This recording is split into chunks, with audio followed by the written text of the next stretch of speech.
रंगापानी station में जो थे, यहाँ जो लॉबी में थे या स्टेशन में या गेट में, रास्ते में जितने गेट सारे पड़ते हैं, जिसमें जो जो काम कर रहे थे सभी का बयान दर्ज किया जा रहा है। प्राथमिक ओपिनियन तो यही है कि जो गाड़ी जो चल रही थी वो थोड़ा ज्यादा स्पीड में थी, जिसके कारण ये संभावित रूप से दुर्घटना हो सकती है।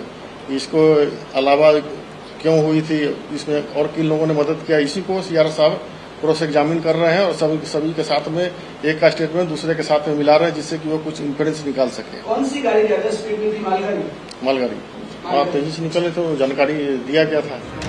ভয়াবহ ট্রেন দুর্ঘটনা কি করে হলো, কার গাফিলতিতে হলো, এই যাবতীয় প্রশ্নে উত্তর খোঁজার চেষ্টায় রয়েছে তদন্তকারী দল। মালগাড়ির ওভার স্পিড, গেটম্যানও জানালেন সিস্টেম ফেল করায় দুর্ঘটনা। কাঞ্চনজঙ্ঘা এক্সপ্রেস দুর্ঘটনা 3 দিন পর দাবি কাটিহারের ডিআরএমের। এ বিষয়ে আরো কথা বলবো আমাদের প্রতিনিধি প্রকাশ সিনহা এই মুহূর্তে আমাদের সঙ্গে রয়েছে। প্রকাশ, তদন্তে নতুন কি তথ্য উঠে এলো?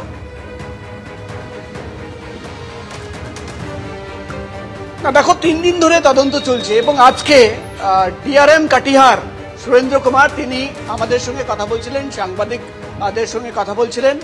আমরা যে প্রশ্ন করেছিলাম যে সময় দুর্ঘটনা ঘটলো সেই সময় তুমি জানো প্রথম দিন থেকে যে তথ্য উঠে আসছে যে দুটো সিস্টেম ফেল ছিল, একটা অটোমেটিক সিগন্যালিং সিস্টেম, দ্বিতীয় ট্রেন ট্র্যাকিং সিস্টেম। তারা কি কোনোভাবে জানতো না? তুমি জানো আজকে সকালবেলা যখন তদন্ত শুরু হয়, বয়ান রেকর্ডের প্রক্রিয়া শুরু হয়, 3 জন গেটম্যানকে তলব করা হয়েছিল এবং আমরা সেই ছবি দেখিয়েছিলাম যে 3 জন গেটম্যান তারা কিন্তু প্রবেশ করছে। ডিআরএম স্বীকার করছেন যে দুর্ঘটনার ঠিক আগে, তুমি জানো রাঙ্গাপানি স্টেশন থেকে যে জায়গায় দুর্ঘটনা ঘটেছে 3 কিলোমিটারের স্ট্রেচ, তার মধ্যে 3টে রেল গেট পড়ে। এই 3 জন গেটম্যানকে আজকে তলব করা হয়েছিল। ডিআরএম স্বীকার করছেন যে 3 জনের মধ্যে একজন গেটম্যান তিনি কিন্তু ফোন করে রাঙ্গাপানি কন্ট্রোল রুমকে জানিয়েছিলেন যে মালগাড়ি ক্রস করছে ওভার স্পিডে, দ্রুত গতিতে ওভার স্পিডে ক্রস করছে, এটা কিন্তু থামাতে হবে। কিন্তু সিস্টেম ফেল থাকার জন্য কোনোভাবে মালগাড়ি চালকের সঙ্গে সিস্টেমের মাধ্যমে যোগাযোগ করা সম্ভব হয়নি। এর আগে যে কন্ট্রোল রুম থেকে ফোন করে মালগাড়ি চালককে কমিউনিকেট করা হতো, অ্যাক্সিডেন্ট হয়ে গেল, দুর্ঘটনা হয়ে গেল। অর্থাৎ প্রথম দিন থেকে যে কথা বলা হচ্ছিল যে সিস্টেম ফেল ছিল, সেই কথা এস্টাবলিশ হলো এবং ডিআরএম কাটিহার তিনি কিন্তু স্বীকার করছেন যে দুর্ঘটনার আগে কিন্তু গেটম্যানের তরফে সতর্ক করা হয়েছিল, কন্ট্রোল রুমকে জানানো হয়েছিল, সেই গেটম্যান ফোন করে জানিয়েছিল যে ওভার স্পিডিং মালগাড়ি কিন্তু এগোচ্ছে, তাকে থামাতে হবে।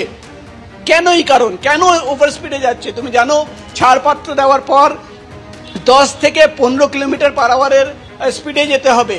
এখানে কিন্তু ডিআরএমকে প্রশ্ন করা হয়েছিল, তিনি যেটা বলছেন যে ইঞ্জিন, মালগাড়ির ইঞ্জিনের মেকানিক্যাল ফরেন্সিক টেস্ট করানো হবে যে কোনোভাবে সেই মেশিনের ত্রুটি ছিল কিনা। এবং আজকে আমরা দেখলাম একদিকে যেমন এই 3টে গেটম্যান তাদের তলব করে জিজ্ঞাসাবাদ করা হয়েছে এবং 10 থেকে 12 জনের জিজ্ঞাসাবাদের প্রক্রিয়া শেষ হয়েছে, তাদের বয়ান রেকর্ড করা হয়েছে। আর ডিআরএম যেটা জানাচ্ছেন যে তদন্ত শেষ হতে বেশ কিছুদিন লাগবে, এখনো সময় লাগবে। কিন্তু যে চাঞ্চল্যকর তথ্য উঠে আসছে যে অ্যাক্সিডেন্টের ঠিক আগে, দুর্ঘটনার ঠিক আগে একজন গেটম্যান তিনি কিন্তু রাঙ্গাপানি স্টেশন কন্ট্রোল রুমে কিন্তু ফোন করে জানিয়েছিলেন যে মালগাড়ি ওভার স্পিডে এগিয়ে যাচ্ছে, তাকে থামাতে হবে। কিন্তু সিস্টেম ফেল থাকার জন্য কোনোভাবে সেই চালকের সঙ্গে যোগাযোগ করা সম্ভব হয়নি। এর আগে কি ফোন করে তাকে অ্যালার্ট করা হতো, পুরোটাই কিন্তু অ্যাক্সিডেন্ট হয়ে গেল, এমন তথ্য কিন্তু তদন্ত করতে গিয়ে উঠে আসছে। চমেন, ধন্যবাদ প্রকাশ।